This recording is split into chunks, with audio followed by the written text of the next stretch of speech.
تین لوگوں کی دعا اللہ تعالیٰ قبول نہیں کرتا، اور یہ تین لوگ ایسے ہیں جو آنے والے رزق کو ٹھکرا دیتے ہیں۔ کیوں؟ اس لیے کہ یہ تین گناہ بڑے شوق سے کرتے ہیں۔ پہلا گناہ اپنے سگے بھائی سے نفرت کرنا، سگے بھائی سے لڑنا جھگڑنا، بھائی سے دوری اختیار کرنا، ہمیشہ کے لیے نہ بولنا، اپنے اندر ضد رکھنا، انا رکھنا، بھائی کو اچھا نہ سمجھنے والا جو عمل ہے نا، یہ آنے والے رزق کو ٹھکرا دیتا ہے، یہ انسان کی دعا قبول نہیں ہونے دیتا۔ ایسے انسان کی دعا اس کے سر سے ایک بالشت بھی اوپر نہیں جاتی جو شخص اپنے سگے بھائی سے نفرت کرتا ہے۔ زندگی اتنی مختصر ہے، اتنی مختصر ہے کہ جی بھر کر محبت کرنے کا وقت نہیں ملتا، اللہ جانے لوگ نفرتوں کا وقت کہاں سے لے کر آتے ہیں۔ ایک بار کسی شخص نے اپنے سگے بھائی سے لڑائی کی، اس کا سر پھاڑا، پھر ہمیشہ کے لیے دور ہو گیا، نفرت کرنے لگا، کبھی نہ پوچھا بھائی تیرا کیا حال ہے۔ اپنی ضد اور انا کی غلامی کرتے ہوئے بھائی کو دشمن سمجھ بیٹھا اور بہت دور چلا گیا۔ وقت گزرتا گیا، خاموشی دلوں کی دیوار بن گئی۔ پھر ایک دن ماں نے اپنے متکبر بیٹے کو کہا، ماں نے اپنے بڑے بیٹے کو کہا، بیٹا آج 20 سال بعد تیرا بھائی تجھے یاد کر رہا ہے، آج 20 سال بعد تیرا چھوٹا بھائی تجھے یاد کر رہا ہے، جسے تو نے ٹھکرا دیا تھا، جس سے تو نفرت کرتا ہے، تجھے یاد کر رہا ہے۔ کہتا ہے میرے بھائی کو کہو ایک بار مجھے گلے تو لگا لو، ہو سکتا ہے یہ ملاقات ہماری آخری ملاقات ہو۔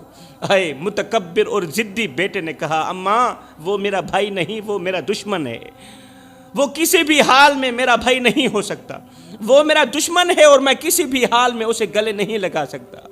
رات گزر گئی، صبح کا سورج طلوع ہوتے ہی کسی نے خبر دی کہ تمہارا بھائی اس دنیا میں نہیں رہا، تمہارا چھوٹا بھائی تمہارے ظلم سہتا سہتا اس دنیا سے چلا گیا ہے، ہمیشہ کے لیے خاموش ہو گیا ہے، اب وہ اس دنیا میں نہیں رہا۔ یہ خبر سنتے ہی متکبر بھائی گھر سے اٹھا، چھوٹے بھائی کے گھر گیا، کمرہ خالی تھا، بستر ٹھنڈا تھا، اور بستر کے اوپر ایک مردہ لاش پڑی تھی، اور اس لاش کے اوپر ایک خط پڑا تھا جس کے اوپر لکھا تھا، بھائی تجھے بہت یاد کرتا تھا، تجھے گلے لگانے کو بہت دل کرتا تھا، لیکن نہیں کر سکتا تھا کیونکہ میں غریب تھا اور تو امیر تھا۔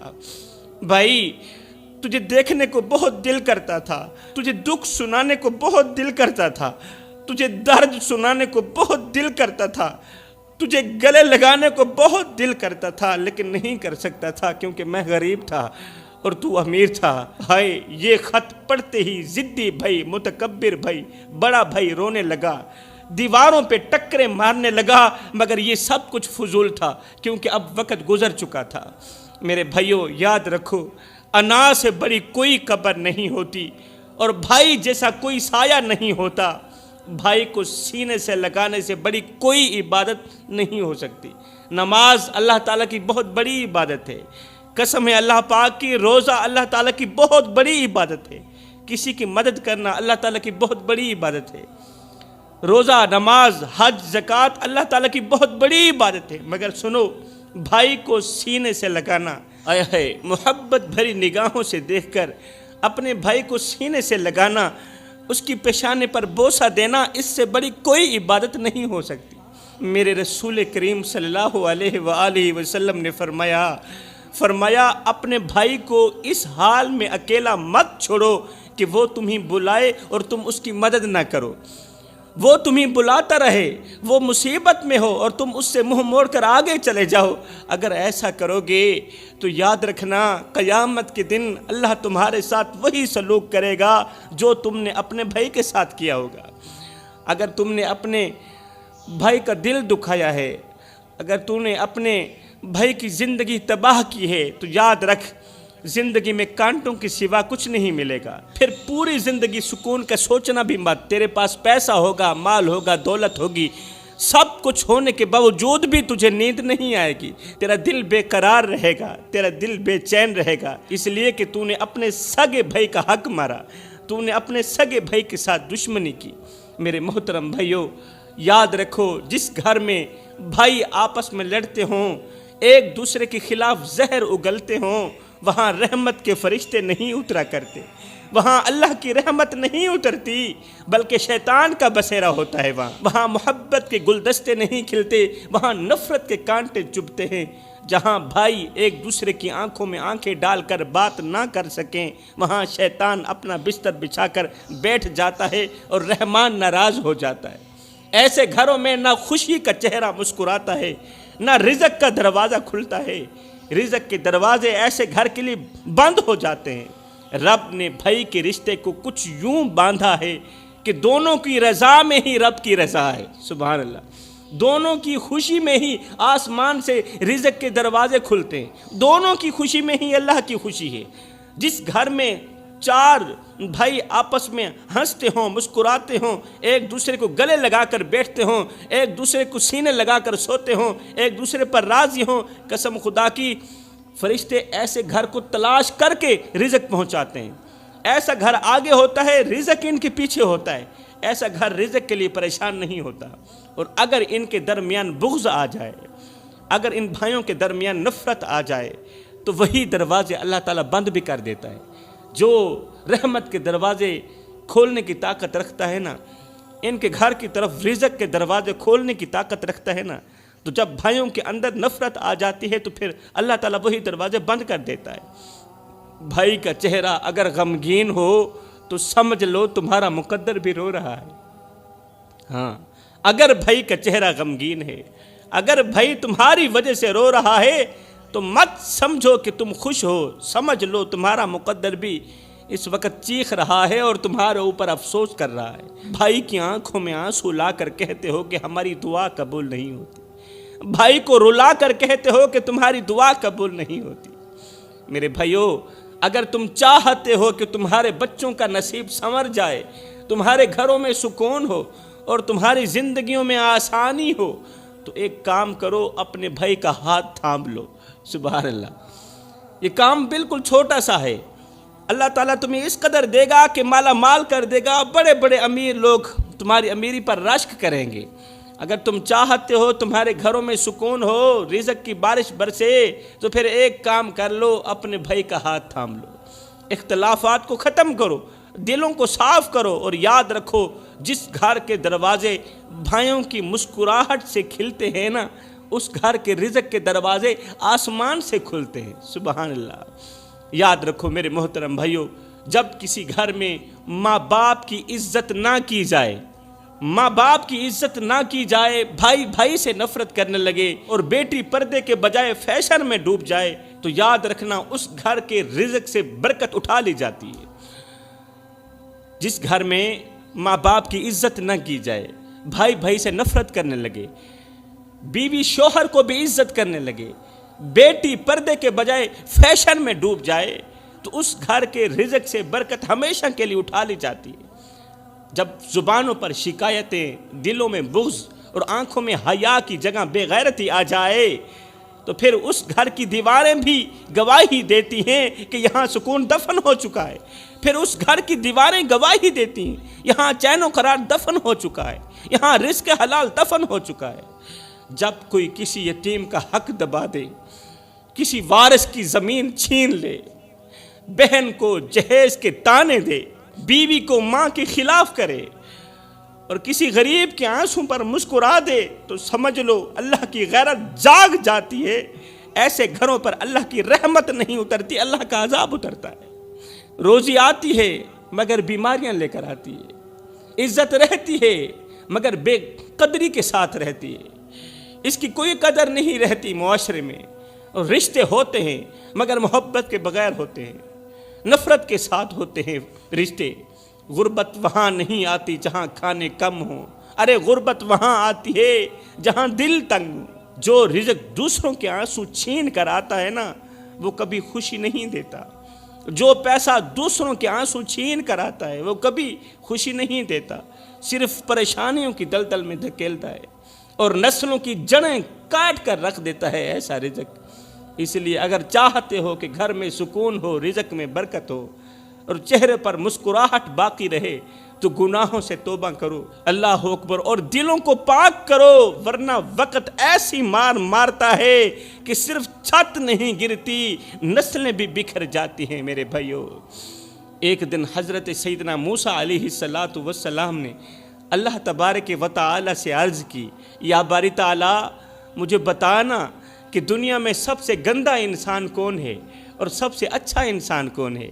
میرے اللہ نے فرمایا، اے موسیٰ دنیا میں سب سے گندا انسان وہ ہے جس کے دل میں تکبر ہو، جو میرے بندوں کو حقیر سمجھے، جو دوسروں کو خود سے کم تر سمجھے اور خود کو دوسروں سے اعلیٰ تر سمجھے، جو اپنی عبادت پر گھمنڈ کرے اور جو کسی کا دل توڑ کر یہ سمجھے کہ اس نے بہت بڑی نیکی کی ہے، سمجھو وہ دنیا کا سب سے بڑا گندا ترین انسان ہے۔ اور ہاں موسیٰ، سب سے اچھا انسان وہ ہے جو عاجز ہو، انکساری کرے، لوگوں کو معاف کر دے، کوئی اسی کا دل دکھائے تو وہ معاف کر دے، کوئی اس کا حق مارے وہ معاف کر دے، کوئی اس کو تھپڑ مارے وہ معاف کر دے، لوگوں کو معاف کرے، ہر کسی کے ساتھ نرمی سے پیش آئے، کسی کے گناہوں کو اچھالے نہیں بلکہ گناہوں پر پردہ ڈالے۔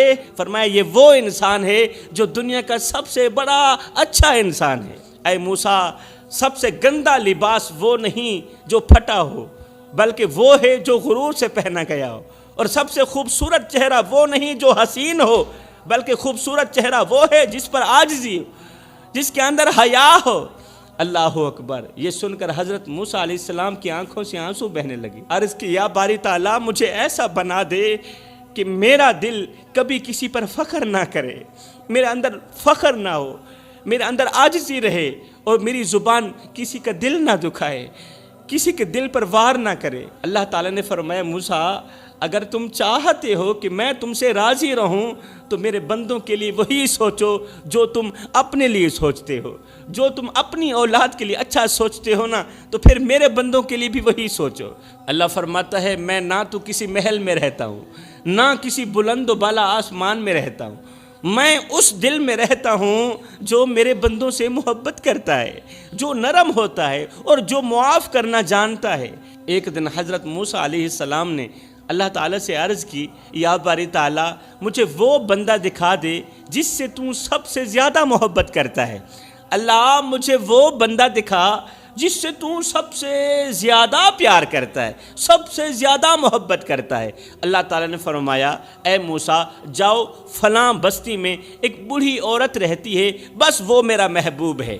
ایک بوڑھی عورت رہتی ہے، وہ میرا محبوب ہے۔ حضرت موسیٰ علیہ السلام فوراً وہاں پہنچے، دیکھا ایک کمزور جھکی ہوئی کمر والی بوڑھی عورت چھوٹی سی جھونپڑے میں تنہا رہتی ہے، کپڑے پھٹے ہوئے ہیں، گھر میں کچھ بھی نہیں ہے، نہ مال ہے، نہ جا ہے، نہ شہرت، بس ایک چھوٹی سی چکی ہے اور ایک پھٹا ہوا جائے نماز ہے۔ یہ دیکھ کر حضرت موسیٰ علیہ السلام حیران ہو گئے اور عرض کی، اے اماں مجھے ایک بات تو بتا کہ تیرا رب تجھے اتنا زیادہ کیوں چاہتا ہے؟ اماں تیرا رب تجھے اتنا کیوں چاہتا ہے، وجہ تو بتا، تو اللہ کی محبوبہ کیسے بن گئی؟ ہے یہ سنتے ہی بوڑھی عورت رو پڑی، رو کر کہنے لگی، بیٹا میں کسی کا دل نہیں دکھاتی، کوئی میرے ساتھ برا بھی کرے تو میں اسے معاف کر دیتی ہوں، کسی کے حق میں بد دعا نہیں کرتی، اور جو کچھ بھی مجھے ملتا ہے اسے رب کی رضا سمجھ کر میں اللہ تعالیٰ کا شکر ادا کرتی ہوں۔ یہ سنتے ہی حضرت موسیٰ علیہ السلام کے دل پر ایک لرزہ سا طاری ہو گیا اور آسمان کی طرف دیکھ کر کہنے لگے، یا اللہ واقعی تیرا محبوب تو وہی ہو سکتا ہے جو تیری مخلوق سے محبت کرتا ہے۔ سبحان اللہ۔ اللہ تعالیٰ نے فرمایا، اے موسیٰ جو میرے بندوں کو معاف کرنا سیکھ جائے میں اسے بغیر حساب کے معاف کر دوں گا۔ سبحان اللہ۔ میرے محترم بھائیو، آج ہم نہ جانے کس گہری نیند میں سوئے ہوئے ہیں، نہ قبر کا خوف ہے، نہ حساب کا ڈر، نہ نیکی کی طلب، نہ گناہوں سے نفرت۔ ہم وہ امت بن چکے ہیں جو آذان کی آواز پر تو نہیں جاگتی لیکن دنیا کی آواز پر دوڑ پڑتی ہے۔ جن کے ہاتھوں میں قرآن ہونا چاہیے تھا آج وہاں موبائل ہے، جن کی زبان پر تسبیح ہونی چاہیے تھی وہاں فضول باتیں ہیں، اس زبان میں غیبت ہے، شکایتیں ہیں، ناشکری ہے۔ ہم نے اپنے رب کو اس وقت یاد کرنا سیکھا ہے جب ہم مصیبت میں آ جاتے ہیں۔ ہم نے جب بھی یاد کیا اللہ کو مصیبتوں میں ہی یاد کیا، ورنہ خوشیوں میں تو ہم خود کو ہی خدا سمجھتے ہیں۔ ہم وہ لوگ بن گئے ہیں جو رشتے ختم کر کے رشتوں کی دھچیاں اڑا کے واٹس ایپ پر سٹیٹس لگاتے ہیں الحمدللہ زندگی بہت خوبصورت بن گئی۔ کاش ہمیں کوئی شیشہ دکھائے، کاش ہمیں کوئی آئینہ دکھائے اور بتائے کہ خوبصورت زندگی وہ نہیں جس میں گاڑیاں ہوں، خوبصورت زندگی وہ نہیں جس میں موبائل ہوں، بلکہ خوبصورت زندگی تو وہ ہے جس میں دل صاف ہوں، زبان نرم ہو، والدین راضی ہوں اور رب خوش ہو۔ خوبصورت زندگی تو یہ ہے۔ جوانو، جب ایک دکھی انسان رات کی تنہائی میں سجدے میں گر کر کہتا ہے نا اللہ تو دیکھ رہا ہے نا میں بہت تکلیف میں ہوں، اللہ میں بہت درد میں ہوں، مگر تیرے بندوں نے میرے دل کو کھلونا بنا کر توڑ ڈالا، تو جوانو یہ دکھی آواز صرف فرشتے نہیں سنتے، خود عرش کا مالک بھی سنتا ہے، خود عرش کا مالک بھی سنتا ہے۔ خدارا کسی کو اتنا مت ستاؤ کہ وہ اللہ کے سامنے تمہارا نام لے کر رو پڑے۔ اگر وہ اللہ کے سامنے تمہارا نام لے کر چیخ پڑا، تڑپ پڑا، تو یاد رکھنا تمہارے لیے بہت بڑا مسئلہ بن جائے گا، تم بہت بڑی بلا کے منہ میں آ جاؤ گے۔ ہائے نہ ہم رہے دل لگانے کے قابل، نہ دل رہا غم اٹھانے کے قابل، ربا تیرے بندوں نے دیے اتنے غم کہ چھوڑا نہ ہمیں مسکرانے کے قابل۔ جوانو ایسی زندگی تو جانور بھی نہیں گزارتے جیسی ہم گزار رہے ہیں۔ کتنے لوگ ہیں جن کی زندگیاں ہماری زبان کی وجہ سے تباہ ہو چکی ہیں، کتنے دل ہیں جو ہماری باتوں کے الفاظ سہتے سہتے ٹوٹ چکے ہیں۔ کسی کو اتنا مت رلاؤ کہ وہ اللہ کے سامنے تمہارا نام لے کر تڑپ اٹھے۔ اگر اس نے ایسا کر لیا تو یاد رکھنا تم دنیا والوں کے سامنے ذلیل ہوتے نظر آؤ گے، تباہ و برباد ہوتے نظر آؤ گے۔ ہم تو وہ نادان بن چکے ہیں کہ ہم صدقہ دیتے وقت، خیرات دیتے وقت تصویر تو بنا لیتے ہیں، مگر یہ نہیں سوچتے کہ جس ہاتھ میں ہم روٹی تھما رہے ہیں اس ہاتھ نے شاید کتنی بار عزت بچانے کے لیے فاقہ کیا ہو، اس ہاتھ نے شاید کتنی بار اپنی عزت بچانے کے لیے وہ ہاتھ بھوکا رہا ہو، کتنی بار اس نے پیاس سہی ہو، کتنی بار وہ پیاسا رہا ہو، کتنے دن وہ بھوکا رہا ہو۔ ارے ایسی زندگی جس میں ضمیر نہ ہو، احساس نہ ہو، انسانیت نہ ہو، وہ زندگی دھرتی کے اوپر صرف بوجھ ہے، وہ زندگی نہیں بلکہ وہ قیامت کے دن کی شرمندگی ہے۔ کبھی رک کر اپنے آپ سے پوچھو کیا تم واقعی زندہ ہو؟ ارے زندہ بھی ہو کہ زندہ ہو کر بھی مردہ بن چکے ہو؟ ہم وہ لوگ بن چکے ہیں جو کسی کے پاؤں میں جوتی ڈال کر پہلے کیمرہ آن کرتے ہیں اور پھر تصویر کے نیچے لکھتے ہیں الحمدللہ خدمت کا موقع ملا۔ ہم تو وہ نادان لوگ ہیں، مگر ہمیں یہ احساس نہیں ہوتا کہ جس کے پاؤں میں ہم نے جوتی ڈالی اس کی عزت نفس تو ہم نے اپنے کیمرے میں دفن کر دی، اس کی عزت کو تو ہم نے اپنے موبائل کے اندر مجروح کر دیا، کیونکہ ہمیں تو شہرت چاہیے، کسی کی غیرت روند کر ہمیں تو ویوز چاہیے۔ خدارا میرے بھائیو، کسی غریب کو جوتی پہناؤ مگر اس کی تصویر مت بناؤ، اسے کھانا کھلاؤ مگر کیمرے میں اس کا چہرہ مت دکھاؤ، کچھ بھی کرو دنیا کو نہ بتاؤ۔ رب کافی ہے تمہاری گواہی کے لیے، رب کافی ہے تمہیں عطا کرنے کے لیے، کسی کو نہ بتاؤ، رب ہی کافی ہے تمہاری تعریف کرنے کے لیے۔ ایسی زندگی تو کتے بھی گزارنا پسند نہیں کرتے، جہاں نہ دل میں احساس ہو، نہ زبان میں نرمی ہو، نہ آنکھوں میں شرم ہو، نہ عمل میں انسانیت ہو، جہاں رشتے صرف مفاد کے لیے ہوں، عبادت صرف دکھاوے کے لیے ہو، نیکی صرف تصویروں کے لیے، موبائلوں کے لیے ہو۔ یہ زندگی نہیں، یہ بہت بڑی شرمندگی ہے میرے محترم بھائیو۔ یہ زندگی کہاں ہے؟ ایسی زندگی گزارنا تو کتے بھی پسند نہیں کرتے۔ یہ زندگی نہیں، یہ شرمندگی ہے، اور یہ زندگی کے لمحے تمہارے اور میرے لیے غنیمت۔ انہی لمحوں میں کچھ کر لو، انہی لمحوں میں کچھ اکٹھا کر لو، انہی لمحوں میں خدا کی یاد اور محبت کے دیے اپنے دل میں جلا لو۔ معلوم نہیں پھر فرصت ملے نہ ملے، معلوم نہیں پھر یہ زندگی کے لمحے ملے نہ ملے۔